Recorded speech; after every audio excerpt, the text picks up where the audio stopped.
पुस्तक का नाम गायत्री की दैनिक साधना। ऑडियो 2। दैनिक साधना क्रम यह है: पहला ब्रह्म संध्या, दूसरा पूजा, तीसरा प्रार्थना। आसन पर बैठकर अपने शरीर और मन को पवित्र बनाने के लिए देहगत 5 तत्वों को शुद्ध करने के लिए भूत शुद्धि की जाती है। इसे ही ब्रह्म संध्या कहते हैं। संध्या में 5 कृत्य करने पड़ते हैं: पवित्रीकरण, आचमनम, शिखाबंधन, प्राणायाम, न्यास। इनका विधान बहुत ही सरल है। पवित्रीकरण: बाएं हाथ में जल लेकर दाहिने हाथ से गायत्री मंत्र पढ़कर उस जल को सिर तथा सारे शरीर पर छिड़के। आचमनम: जल भरे पात्र में से दाहिने हाथ की हथेली और जल लेकर 3 बार आचमन करें। आचमन के समय गायत्री मंत्र पढ़ें। 3 आचमनों का तात्पर्य गायत्री के ह्रीं सत्य प्रधान, श्रीं समृद्धि प्रधान और क्लीं चल प्रधान शक्तियों का मात्र दुग्ध की तरह पान करना है।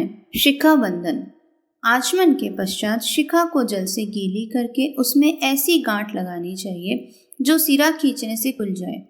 इसे आधी गांठ कहते हैं। गांठ लगाते समय गायत्री मंत्र का उच्चारण करते जाना चाहिए।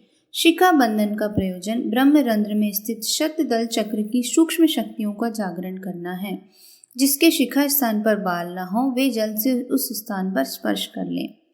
प्राणायाम: चौथा नियम प्राणायाम है। वह इस प्रकार करना चाहिए: स्वच्छ चित्त से बैठिए, मुख को बंद कर लीजिए, नेत्रों को बंद या अध खुला रखिए। तब सांस को धीरे धीरे नासिका द्वारा भीतर खींचना आरंभ कीजिए। ओम भूर्भुवः स्वः इस मंत्र का मन ही मन उच्चारण करते चलिए। भावना कीजिए कि विश्वव्यापी दुख नाशक सुख स्वरूप ब्रह्म की चैतन्य प्राण शक्ति को मैं नासिका द्वारा आकर्षित कर रहा हूँ।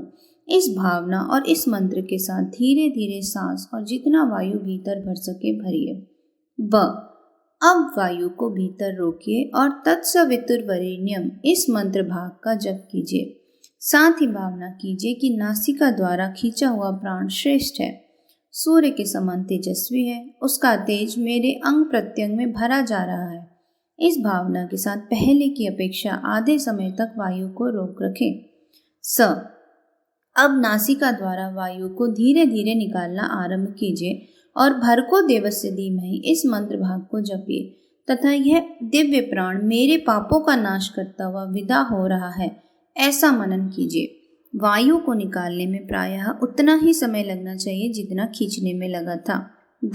अब भीतर की वायु को बाहर निकल जाए तो जितनी देर वायु को भीतर रोके रखा था उतनी देर बाहर रोके रखें, अर्थात बिना सांस लिए रहें और धियो यो नः प्रचोदयात् इस मंत्र भाग को जपते रहें।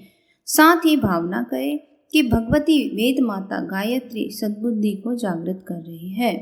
यह क्रिया 3 बार करनी चाहिए जिससे काया के, वाणी के, मन के विविध पापों को संहार हो सके। न्यास कहते हैं धारण करने को। अंग प्रत्यंग में गायत्री की सतोगुणी शक्ति धारण करने, भरने, स्थापित करने, ओत प्रोत करने के लिए न्यास किया जाता है। गायत्री की ब्रह्म संध्या में अंगूठा और अनामिका उंगली का प्रयोग प्रयोजनीय ठहराया गया है। अंगूठा और अनामिका उंगली को मिलाकर विभिन्न अंगों का स्पर्श इस भावना से करना चाहिए कि मेरे यह अंग गायत्री शक्ति से पवित्र तथा बलवान हो रहे हैं।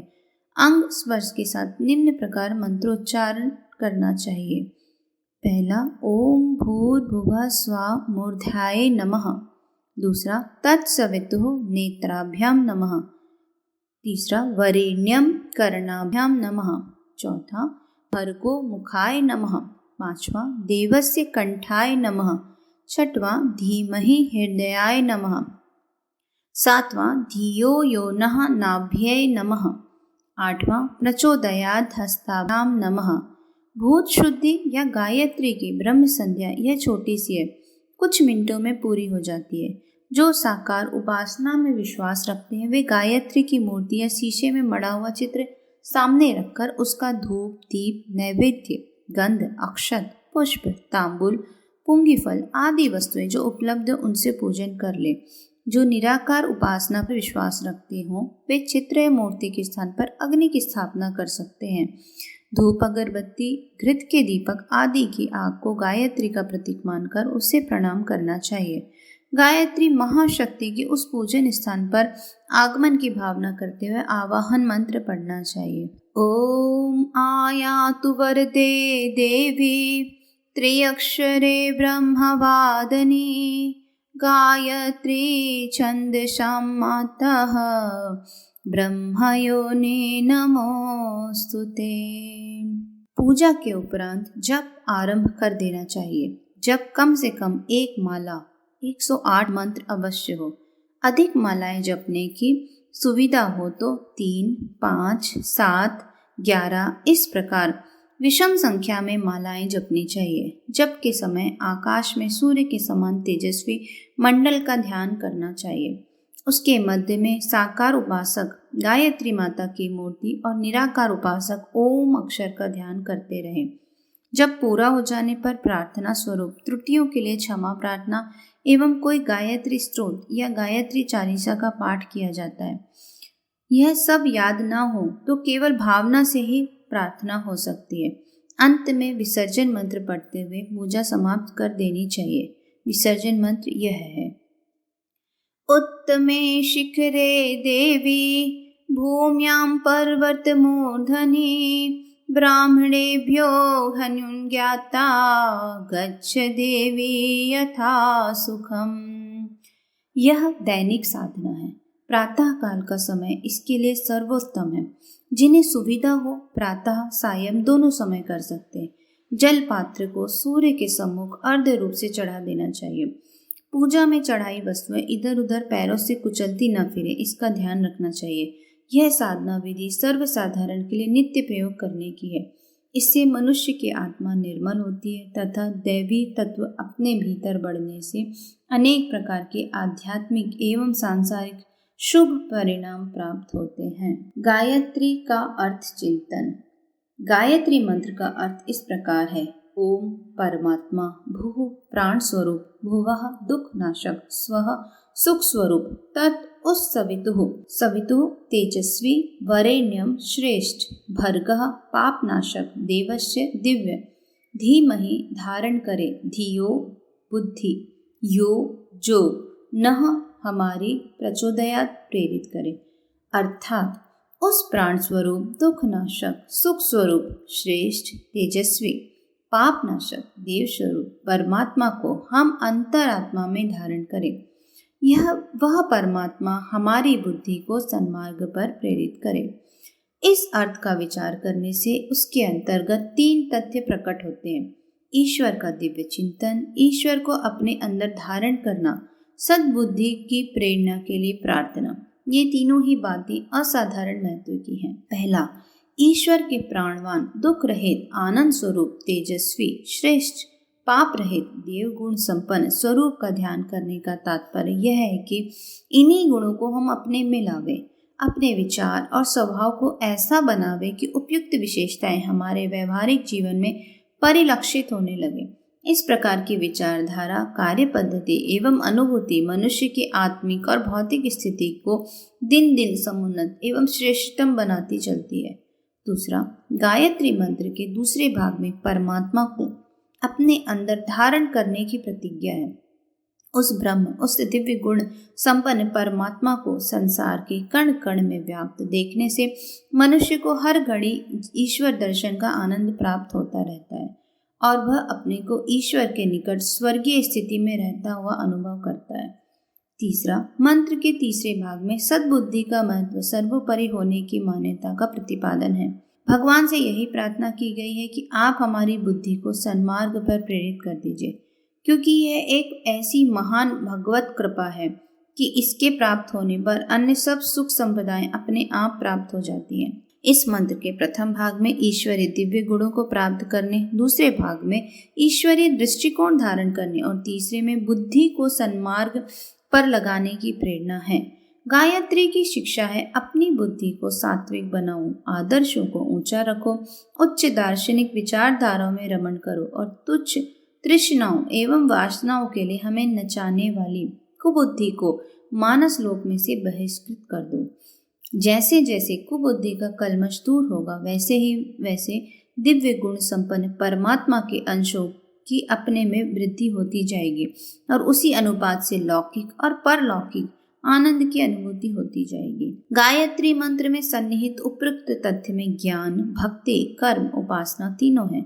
सद्गुणों का चिंतन ज्ञान योग है, ब्रह्म की धारणा भक्ति योग है और बुद्धि की सात्विकता एवं अनासक्ति का कर्म योग है। वेदों में ज्ञान, कर्म, उपासना ये तीनों विषय हैं। गायत्री में बीज रूप से ये तीनों ही तथ्य सर्वांगीण ढंग से प्रतिपादित है। इन भावनाओं का एकांत में बैठकर नित्य अर्थ चिंतन करना चाहिए। यह ध्यान साधना मनन के लिए अति उपयोगी है। मनन के लिए 3 संकल्प नीचे दिए गए हैं। इन संकल्पों को शांत चित्त से स्थिर आसन पर बैठकर नेत्र बंद रखकर मन ही मन ठुकराना चाहिए और कल्पना शक्ति की सहायता से इन संकल्पों का ध्यान मन क्षेत्र में भली प्रकार अंकित करना चाहिए। पहला, परमात्मा का ही पवित्र अंश अविनाशी राजकुमार मैं आत्मा हूँ। परमात्मा प्राण स्वरूप है। मैं भी अपने को प्राणवान आत्मशक्ति संपन्न बनाऊंगा। प्रभु दुख रहित है, मैं दुखदायी मार्ग पर न चलूंगा। ईश्वर आनंद स्वरूप है। अपने जीवन को आनंद स्वरूप बनाना तथा दूसरों के आनंद में वृद्धि करना मेरा कर्तव्य है। भगवान तेजस्वी है। मैं भी निर्भीक, साहसी, वीर, पुरुषार्थी और प्रतिभावान बनूंगा। ब्रह्म श्रेष्ठता, आदर्शवादिता एवं सिद्धांत में जीवन नीति अपनाकर मैं भी श्रेष्ठ ही बनूंगा। जगदीश्वर निष्पाप है। मैं भी पापों से, कुविचारों और कुकर्मों से बचकर रहूंगा। ईश्वर दिव्य है। मैं भी अपने को दिव्य गुणों से सुसज्जित करूंगा। संसार को कुछ देते रहने की देव नीति अपनाऊंगा। इसी मार्ग पर चलने से मेरा मनुष्य जीवन सफल हो सकता है। दूसरा, उपयुक्त गुण वाले परमात्मा को मैं अपने अंदर धारण करता हूँ। इस विश्व ब्रह्मांड के कण कण में प्रभु समाये हैं। वे मेरे चारों ओर, भीतर बाहर सर्वत्र फैले हुए हैं। मैं स्मरण करूंगा, उन्हीं के साथ हंसूंगा और खेलूंगा। वे ही मेरे चिर सहचर हैं। लोभ, मोह, वासना और तृष्णा का प्रलोभन दिखाकर पतन के गहरे गर्त में धकेल देने वाली दुर्बुद्धि से, माया से बचकर अपने को अंतर्यामी परमात्मा की शरण में सौंपता हूँ। उन्हें ही अपने हृदय आसन पर अवस्थित करता हूँ। अब वे मेरे हैं और मैं केवल उन्हीं का हूँ। ईश्वरीय आदर्शों का पालन करना और विश्व मानव परमात्मा की सेवा करना ही अब मेरा लक्ष्य रहेगा। सद्बुद्धि से बढ़कर और कोई देवी वरदान नहीं। इस दिव्य संपत्ति को प्राप्त करने के लिए मैं घोर तप करूंगा। आत्मचिंतन करके अपने अंतःकरण चतुष्टय में मन, बुद्धि, चित्त, अहंकार में छिपकर बैठी हुई कुबुद्धि को बारीकी के साथ ढूंढूंगा और उसे बहिष्कृत करने में कोई कसर न रहने दूंगा। अपनी आदतों, मान्यताओं, भावनाओं और विचारधाराओं में जहां भी कुबुद्धि पाऊंगा वहीं से हटाऊंगा। असत्य को त्यागने और सत्य को ग्रहण करने में रत्ती भर भी दुराग्रह नहीं करूंगा। अपनी भूलें मानने और विवेक संगत बातों को मानने में तनिक भी दुराग्रह नहीं करूंगा। अपने स्वभाव, विचार और कर्मों की सफाई करना, सड़े गले कूड़े कचरे को हटाकर सत्यम शिवम सुंदर की भावना से अपनी मनोभूमि को सजाना अब मेरी प्रधान पूजा पद्धति होगी। इसी पूजा पद्धति से प्रसन्न होकर भगवान मेरे अंतःकरण में निवास करेंगे। तब मैं उनकी कृपा से जीवन लक्ष्य को प्राप्त करने में सफल होऊंगा। इन संकल्पों में अपनी रुचि के अनुसार शब्दों का हेरफेर किया जा सकता है, पर भाव यही होना चाहिए। नित्य शांत चित्त से भावना पूर्वक इन संकल्पों को देर तक अपने हृदय में स्थान दिया जाए तो गायत्री के मंत्रार्थ की सच्ची अनुभूति हो सकती है। उस अनुभूति से मनुष्य दिन दिन अध्यात्म मार्ग में ऊंचा उठ सकता है।